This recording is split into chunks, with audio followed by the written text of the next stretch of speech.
Hello everyone, welcome back to the channel. In this video, I'm going to create a quick in-depth comparison review about these two AI meeting assistance platform, which is Sembly and MeetGeek. So to get started with a quick analysis about these two platforms, Sembly excelled at turning meeting into a structured, actionable content. It transcribes and analyzes calls across Zooms, Teams, and Meet, then automatically identifies speakers, action items, decisions, and key insight.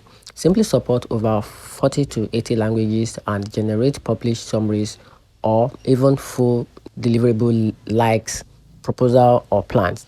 And talking about MeetGeek, on the other hand, focus on seamless meetings by insight and automation. It automatically joins calendars, calls, recording, and transcribing meetings into different languages. And here's the very conclusion about these two platforms. So if you want a comprehensive structured output with a auto-generate document and task integration across meetings, go with Sembly.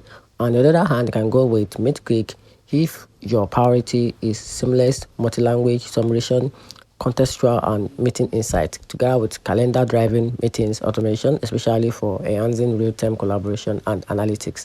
Go with MeetGeek. And that's it.